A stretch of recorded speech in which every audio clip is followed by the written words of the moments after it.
What's up, everybody, and welcome to ITG Daily, the show that brings you the hottest in gaming news. I'm Drew Bullseye. You can find me on Twitter at ArtisticGamer28, and that's the one, the only, Scott Savage. You can find him on Twitter at Savage. Scott, it's Friday, buddy. Yeah, another week come and gone so fast. Absolutely. We made it for another week. Dude, coming up on today's show, we have PlayStation VR 2 details have been leaked. 7 new indie titles coming to the world of PlayStation, and Activision Blizzard have more problems on the way. The story that never ends at this point. I feel like we've made a bingo now with the amount of times that Activision Blizzard's been in the news. I'm surprised we haven't heard anything about Game Pass in a while. That's the other thing that comes up. Yeah, no kidding, man. Definitely, it's been a while now since Game Pass, but hot topic obviously right now with Activision Blizzard and the catastrophe that's going on over there. But what's going on over here, over on twitch.tv/theofficial ITG, as well as YouTube, where you can join us live. But if you can't hit us up live, then you should join us later inside thegame.ca, podcast services, TV streaming networks around the globe. Scott, any plans for the weekend? I've got a whole lot of games laid out in front of me. It's very similar to every other weekend, I think. Yeah, pretty much. I'm about the same. There's a lot of gaming to do this weekend. I got some things coming up for next week. I'm excited to share a little preview with everybody on the 12th, and I'm going to leave it at that. It's a cool game. It was cool. All right, dude, let's get into it, because right now we're talking about the PlayStation VR 2 to AAA games and VR hybrid. Yeah. Interesting little twist on this one. That's according to a YouTube channel titled PSVR Without Parole, which claims that Sony has spilled more details regarding the upcoming device. The source claims that the controllers will include captivative touch sensors that can allegedly detect whenever a user is holding the controller or simply interacting with its buttons. And that's not all. The new controller for Sony's next-gen VR could even detect the distance of the user's fingers, according to the source. When it comes to games, the video says that Sony wants to move away from VR experiences and focus on console-quality AAA titles. Okay, so VR experiences, Scott, meaning somewhere around the 2 to 3 hours, right? They want to give you a full-fledged 12, 20, 30-hour experience in VR. Dude, can you imagine doing that? I don't think I could do that. There's only one game that's given me that kind of feeling so far on VR in general, and that's Half-Life Alyx. I figured that anything other than that is usually an hour maximum stay. Yeah, no, especially when it comes down to movement, right? And VR sickness. But hopefully they can solve that, because to do that, Sony would make hybrid games that would be playable on TV or the PlayStation VR 2. This is where the hybrid situation comes in, Scott. And this is a cool little feature, I think. And you could have the choice of downloading the PS5 version or the VR version, so you wouldn't have to do both. The PSVR 2 is also tipped to get a significant upgrade in its field of view. The YouTuber noted that the new VR headset will apparently offer a 110-degree field of view that is 10 degrees wider compared to its predecessor. It also reportedly used flexible scaling resolution, which concentrates rendering resources on the player's area of focus. Another leak comes from Upload VR, which also claims that the PSVR 2 is a high resolution of 2000 by 2040, an OLED 4K display, a significant upgrade over the existing 1920 by 1080 OLED display. And it's coming out apparently in 2022. Now, this is all right now taken with a grain of salt, Scott, because it's rumors, speculation. Sony will not comment on anything whatsoever. But I want to touch back on the fact that it's a hybrid situation, Scott. What's going on here? Kind of like if you had the opportunity to play Hitman 3, right? You can play it on consoles. Oh, yeah. But you now also have the opportunity to play it in PlayStation VR as well. So they have, I think this is a really unique and very cool approach that PlayStation is taking moving forward with VR, because what happens with the PlayStation VR itself is it separates your audience sometimes, right? You have those who will have VR, and then you'll have those who will not have VR. So to play Moss, for example, you need the PlayStation VR. Where Hitman 3, if you don't have VR, you still get to experience the game. I think they could easily bring Moss over into that situation because of the situation that the game plays. You actually kind of look in this top-down little puzzle kind of mechanic, and you play as Moss, and you move your little mouse around and stuff like that. Dude, the game is fantastic. I can't wait for Moss 2. I'm going off on a tangent right now, but that's a whole other story. But I think the crossover between bringing in the mainstream AAA title and then have the opportunity to play it in VR, I think is a very unique spin versus where say like Oculus or the HTC Vive have to focus and go, this is a VR experience only. Yeah, no, I think it's a great idea because there is precedent already with Hitman 3. You reminded me of that. I forgot. And that's an awesome thing. I remember when I watched that reveal trailer, that was super exciting. And I think having an option where you can experience it in VR is going to get a lot of people to use their VR more regularly. And it also gives the developers the option of adding something if they feel necessary. It's not really mandated, and not that I understand. So I think it'll get most parties more involved in VR just as time goes on. No, for sure. Concrete Genie had the same little feature, Scott. You could play the entire game, play the story mode, and then it had a separate mode when it comes to the VR version as well, right? It's more like an artistic approach. We just recently saw Dreams adapt the VR situation as well. So there's a lot of this crossover happening between the PlayStation games that are allowing you to go in, play the main game, and then if you want, you can opt into the VR. I think this is a neat way to maybe trigger more VR users in the end as well, and maybe go, man, this might be kind of cool to play in VR. Maybe I should look at getting one of these systems, right? And the PlayStation VR 2, Scott, let's be honest, looks way better than what we experienced with the PlayStation 1. It was a first gen take at PlayStation coming in with their, dude, I just recently hooked up my VR again, my PlayStation VR, and I was like, okay, I got the box, I got the camera, and I got 5 different wires. I was just like, oh, this is so cumbersome. And that's one of the biggest drawbacks too, right? When it comes to the Oculus, dude, you just turn it on, right? You have an app on your phone and away you go. If they can do something similar in the vein here for the PlayStation VR 2, it makes life a lot easier. They said, from what I understand, Jim Ryan, I believe it's Jim Ryan, said that there's one cord that connects to the PlayStation. Dude, I can handle one cord. Yeah, that's not much to manage at all. I remember the PlayStation VR setup, and luckily I didn't have to set it up myself. It's just a lot more work, right? But if we can get into, like, say, Iron Man, for an example, what a fantastic VR experience, but there's no way for the console user to play that game. It is a VR game only, and that's the way it is, and that's the way it's going to stay.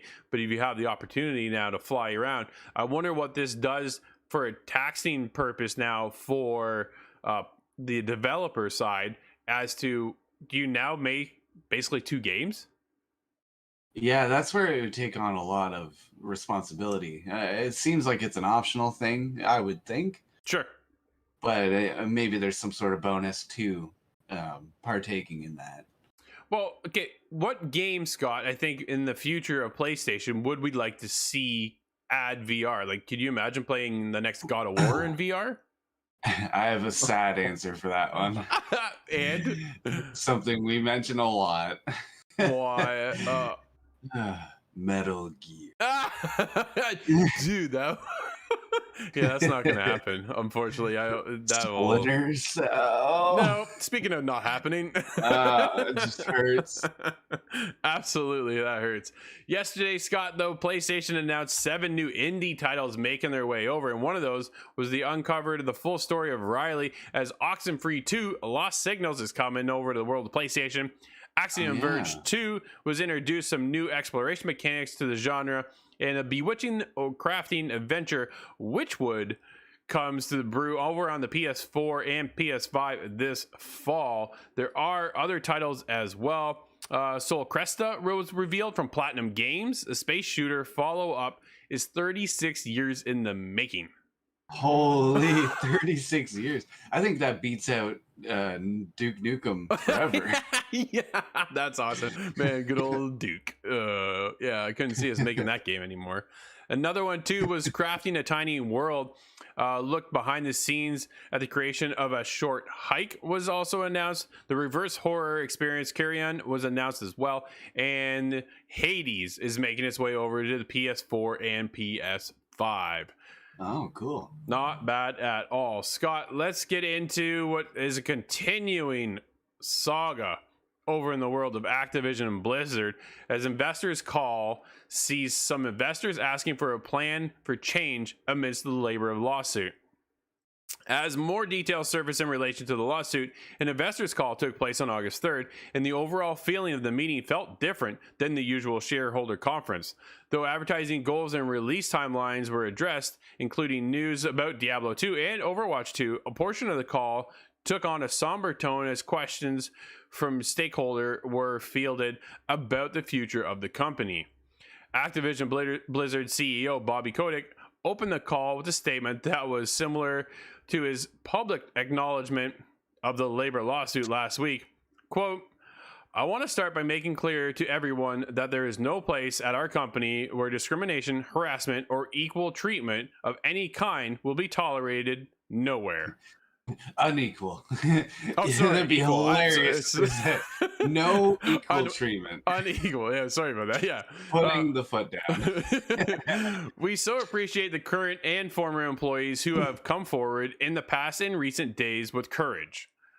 Man, because of our work cannot be successful with diverse voices, views, and talents. We made a commitment to consider diverse slates of candidates for all open positions, and will continue to add resources to ensure this occurs throughout the company. Over the past several years, we've made significant changes to address company culture, reflect more diversity within our leadership teams, and create environments conducive to reporting any misconduct. We've amplified internal programs that encourage employees to report violations. We've reinforced channels for employees to voice concerns in confidential and safe ways without any fear of retaliation. We are directing additional resources to our compliance and employee relations teams dedicated to investigating complaints. Scott, it doesn't stop there, because on top of all the pain that's going on, they're also losing sponsorships now as well. Coca-Cola have pulled out. State Farm have asked to be put on hold within the Overwatch League, stating please hold all of our advertisements right now. And they're losing more as the time goes on. T-Mobile was another one that was just recently mentioned that they're bouncing out as well. Scott, is not going well right now in the world of Activision and Blizzard. They have a disaster on their hands, and it's something that could have been prevented a long time ago. And it makes me question the recent retirement or absence of who just left, the creator of Overwatch. Scott, I'm drawing a blank, but I wonder if it's like, I don't think he had anything to do with this. That's not what I'm saying. I just think I just thought of this, honestly. It just kind of lined up. He left at a perfect time to avoid all this chaos. Like, I wonder if he saw the writing on the wall that eventually all this information was coming to light. Dude, I'm going blank and it's driving me nuts. Who was the Overwatch creator? I'm looking it up right now. Scott, what are your thoughts on all this stuff and Coca-Cola bouncing out and all that? Well, these are the exact consequences that we knew they had to be aware of. Of course, they're scrambling to save face in some capacity. For sure. But they also had to lock down and state all their plans. This is how we intend to stop this situation from ever happening again. Yeah. And they're clearly they have a lot of consequences being levied at them. So there's a bit of bad news with the sponsorship dropping away. That's going to be something hard for them to recuperate. But at the same time, we have Codex, again, his second statement now, giving a little bit more details on the plan they really do have to kind of end this situation. So yeah, it's coming to a head very soon. It seems like either way, this situation will be behind them. But thankfully, the creator of Overwatch, he looked at Jeff the situation Kaplan. I found it. Jeff Kaplan decided he would rather go on vacation this year or this summer. Like, seriously, he avoided a whole fiasco by just saying, okay, I'm good now. I'm going to move on. And that's what I mean. Like, I don't think Jeff had anything to do with this. I'm not saying that's what it was. I just found it kind of ironic that he left before all this stuff just exploded, right? Yeah. So it's probably a wise decision on his choice to say, I'm out of here. He had other plans. But yeah, they're losing Coca-Cola. They're losing State Farm. They're losing T-Mobile. Dude, like, these are big sponsorships that want to be put on hold. They say they're reevaluating the situation right now when it comes to their advertisements. And they're being asked to advertise nothing for this match, their matches during this week for Overwatch League. Like, they're just like, put me on hold and we'll take another look and step back right now and reevaluate the current situation that you guys have put yourself in and see if we want to be associated with that kind of unfortunate events right now is kind of what's going on. And from an investor standpoint, right, you don't want to back a company that is being tossed around the way they are with all of these sexual allegations and issues that are just not tolerated whatsoever. So it makes sense from their standpoint, of course. Business is business, right? When it comes to business, you got to align yourself where you feel you're going to be represented properly and not be discriminated for one thing or another. And when you put yourself in the limelight like this, yeah, it's not necessarily a good move. And no company wants to be Coca-Cola, the brand of sexual harassment. Exactly, right? Yeah. The problem is when they come out with a brand and sponsorship, they are supporting that particular game, that company, that whatever, something along that lines, right? So for them to say, no, we're just going to step back, I think is an absolute wise move on their decision. That's their choice. And to kind of distance themselves away right now until Activision can kind of get their stuff together. Makes me curious, doesn't it? What do you think Blizzard Activision is working on now? They said that they put a stop to World of Warcraft until this situation blows over. I have a feeling some of them may be implicated in these. Well, there is Call of Duty. There's one on Call of Duty that we know is on the way. So absolutely. I'm sure that's well underway. I wonder though too as well, Scott. Is there a delay in the next Call of Duty game because of the all this harassment allegations and sexual this, that, and the other, all these issues and major concerns coming out, and employees going, I'm done, right? Like a lot of employees have left. A lot of employees are taking a leave of absence, and other situations are going on over there that their staff is slowly shrinking because of this, right? And because of all this leaked information, people are now starting to stand up. We're seeing it come from other companies as well, that people are coming out, and it's just like, man, I saw one from Fulbright yesterday, and I was like, not another one. Oh no, like a whole other company, right? Like I was just like, man, this is just weird to see that this is a thing these days, and it's been over at Activision. It's been like that for decades, and it's been building and building, and finally, it looks like the bridge has fallen, Scott, and it's come to light that, hey, you know what? Enough is enough, and this isn't what we're going to be tolerating anymore. So we'll see. Yeah, when it comes to what they're working on, I think it's Call of Duty. And there's two sides to what we do here, Scott. There's those who are following and watching the show right now, paying attention, that want to know what's happening in the world and what's going on in the video game industry. And then there's the other side, too, who are just gamers who go, okay, I'm going to go pick up my Call of Duty this year, and I'm going to go play some NBA 2K, and maybe I'll pick up baseball. Right? They play maybe 3, 4, 5 games a year. And this is their, okay, cool, new Call of Duty, got it. And away they go. And they have no idea that any of this is even going on. Yeah, no, it would stay under the blanket, or under the carpet, rather, for quite some time. We know it's been an active situation already for years. So yeah. Somebody stands to be the whipping boy for this situation. Yeah. And hopefully it just results in a standard industry wide. Everybody kind of buckles down. Yeah, so hopefully we get all this resolved rather quickly. Scott, let's move on. Man, we're running out of time already, dude. New World sees another delay, now releasing in September. Amazon has delayed the release of their MMO New World only by a month. They said they want to squash out some bugs and improve stability and polish the game. Not a bad thing whatsoever to hear. Hopefully they can get that sorted out properly, because we've seen how Amazon has backed some of their games not so well, I would say. So hopefully, dude, this one looks cool. Like New World looks really, really cool. And if you're into the world of MMOs, it's nice to see something new and exciting come out. And I think this one stands a chance. Fingers crossed. Hopefully they can get the polish done and all those bugs squashed in a month.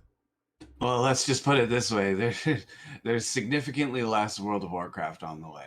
This may be the only venue to get a AAA MMO, but like you say, I hope Amazon supports this one further than it did with Crucible. Yeah. Crucible is I know. yeah. Dude, we were big fans of Crucible, and to see that was just, it's now taken down. I don't even know what they're doing with that anymore at this point. I'm definitely curious to see what the future holds with Crucible, if we even see anything at all. But right now, their biggest game is New World, and I think there's a lot to be taken into scope. I know a lot of outlets have been covering it. It looks really, really interesting. So hopefully we'll get our hands on it too. I wouldn't mind checking it out, but I've heard some other issues that are kind of arising right now with PC players, and it's just unfortunate, especially with the latest Nvidia cards and things like that, right? So hopefully they can sort that stuff out and get that back to normal, and in a month everybody be enjoying the game. But Scott, let's move on, buddy. It's game announcements, updates, and releases. Take it away. Alrighty. Ubisoft has announced the beta for Riders Republic. Sweet. Yeah, I'm excited about this one. I'm so excited. The beta will be held August 23rd to 25th on PlayStation and Xbox systems, as well as PC via the Ubisoft Connect and Epic Games Launcher. Okay, this is where to look out for it. And it'll be available for preload ahead of time on the 21st. And you'll be able to send a beta invitation to 2 friends. I like that. Is maybe how we ensure that we're getting in that beta. Yeah. During the beta, testers will be given a glimpse of 3 careers: bike races, snow tricks, and air sports. Okay. They will also be able to compete in multiplayer modes such as Mass Race. I think that's the one that excited me, actually. Tricks Battle, Free for All, and Versus mode. Dude, sounds fun. Like, I can't wait. This will be a party mode going on right here, buddy. That's a huge let's play. Yeah. Let's play this, man. This is gonna be a blast. I haven't played anything similar to this except for Steep, and this seems to be the kind of the summer games equivalent. It looks really cool. I'm excited about that one. Definitely. Now, we also have a few releases today. I'm glad to see. I had a hard time finding out what was coming out today or earlier, but we do have Bless Unleashed coming to the PC. Goroons, I think I have that right, coming to the Xbox One. Armed Emeth on the Xbox One as well. And Spelunker HD Deluxe to the Switch and the PS4. That's dude, so we checked out Bless Unleashed on Xbox, and it was interesting. I know a lot of people were looking forward to it, and I kind of forgot all about the game, to be honest, because I already thought it was out. So now it's coming back out. It's going to be here in no time now. Obviously, it's out today, and this is for PC, which is going to be probably a lot more polished, I think, than what the Xbox version would be, right? I just, it was, man, it's so big. Like, it's just huge. I was like, holy. But, dude, anything from that list you're going to be playing? I'm curious to see what Spelunker is. Believe it or not, I've heard of Spelunky, but this is not that. So I'm curious as to what else there is to do in a cave, really. Dig down, buddy. Keep going to the ground. Hey, Dig Dug, but modern. I like that. There you go. But that'll wrap up today's show. Everybody, thank you for hanging out with us. Of course, this has been ITG Daily, where you should be joining us live every day, Monday to Friday, over at twitch.tv/theofficialitg. We're there. You can join us live as well as YouTube. But if you can't join us live, that means you should hit us up later. InsideTheGame.ca, podcast services, and TV streaming platforms around the world. Everybody, it's the weekend. Have a good weekend. I'm Drew. That's Scott. And we'll see you next week inside the game.